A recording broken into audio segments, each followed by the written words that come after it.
Hello everyone, good morning. जय माता की। आप सब कैसे हो? मैं आशा करती हूँ आप सब अच्छे स्वस्थ मस्त खुश होंगे। आज है भाई दूज और ये वीडियो ना मैं 2-3 दिन बाद डाल रही हूँ क्योंकि मेरी तबीयत है बहुत ज़्यादा ख़राब। तो मैंने सोचा कि आज डाल देती हूँ क्योंकि इसीलिए वीडियो भी नहीं बना पा रही हूँ तबीयत के कारण, क्योंकि मौसम हो रहा था चेंज और बहुत ही बुरी हालत हो रही है मेरी। ये है भैया दूज की वीडियो और मैं पहुँच चुकी थी अपने मायके में। मायके में मैंने अपने भाइयों की कर रही थी, बड़े भाई की कर रही थी इंतज़ार। वो काफ़ी हो गए थे लेट और इधर मैंने गोले और थाली वगैरह में मिठाई वगैरह सब निकाल ली थी और इधर भाभी वगैरह सब बातें करके मस्ती कर रहे थे। हम लोग भी कि भाई इतनी लेट कैसे हो गए। हमें हो गई थी पूरी शाम और शाम होने के बाद में जब रहता है ना कि त्यौहार तो अक्सर सुबह का ही होता है, तो मेरे ही कारण वो शाम हो गई थी क्योंकि मैं यहीं पर रही और बेटी आने वाली थी ससुराल से। तो वो आई तो वो भी कहती मुझे जाना अपने मामा जी के यहाँ, तो वो भी साथ में मेरे चली गई क्योंकि उसको भी करना था भाइयों को टीका। तो ये दोज का जो दिन होता है ना भाइयों की लंबी आयु के लिए ही होता है। तो हमारे गोवर्धन के पास करते हैं इसकी पूजा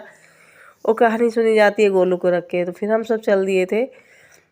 कहानी सुनने के बाद में भाई की लंबी आयु के लिए होती करते हैं व्रत, और व्रत मैंने रखा हुआ था। शाम हो चुकी थी, तबीयत इसीलिए भी ख़राब थी क्योंकि व्रत में कुछ खाया पिया भी नहीं था और मेरा मौसम हो रहा था चेंज, तो मुझे बुखार और नज़ला ज़्यादा ही तेज़ हो गया था। बिल्कुल बोला भी नहीं जा रहा था। फिर भी मैंने हिम्मत करके फिर भी अपना त्यौहार के का मनाया जाता है कि चलते हैं। तो इधर फिर तिलक की सब बच्चे करने लगे तैयारी, कहने लगे भाई चलो भाई तो अभी मेरे भैया तो लेट ही आएंगे। तो फिर इसने बेटी ने शुरू कर दी थी अपने भाई दूज की रस्म।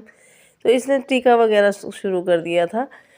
ये मेरा भतीजा और ये है मेरी भतीजा, इसके लिए इन्होंने पहले किया टीका और फिर मैंने कहा चलो तुम लोग पहले निपटाओ फिर मैं करती हूँ बाद में। तो इतने में फिर बेटी ने सबको बारी बारी सबको टीका करने के बाद में फिर आ गई थी मेरी भतीजी का नंबर भी आने वाला था। कहेंगे भाई तुम लोग निपटा लो, मेरा रह जाएगा, कोई बात नहीं। तो त्यौहार के दिन ना सब लोग आए रहते हैं, बड़ा मज़ा आता है। तो सब साथ में मिलते हैं तो बातें भी होती है, गपशप भी होती है और हंसी मजाक भी। तो कहते हैं कि आजकल तो परिवारों में एक मतलब है ही नहीं कि कहाँ मिल पाते हैं, त्योहारों पे ही मिलते हैं। तो ये है मेरी भतीजी और ये भी अपना तिलक की रस्म शुरू कर दी। इसने की पहले बेटे को और मेरी बहू रानी को, क्योंकि यही बड़े हैं। तो इनकी पहले इसने तिलक किया, फिर किया अपने मतलब छोटे वालों को, सबको इसने बारी बारी तिलक करा और सबने छुए पैर। तो लड़कियों के पैर छूने चाहिए।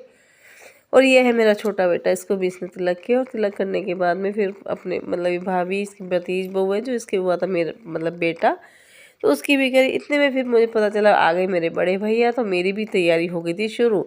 तो पहले मैंने किया अपने बड़े भाई के तिलक और फिर ये मेरे बीच में बैठा है, ये मेरा बीच वाला भाई और इधर बैठा वो सब में छोटा भाई। तो फिर मैंने सोचा कि चलो अब सब अच्छे भी लगते हैं, सास को बैठाए, पहले बड़े भैया फिर बीच वाला और फिर छोटा।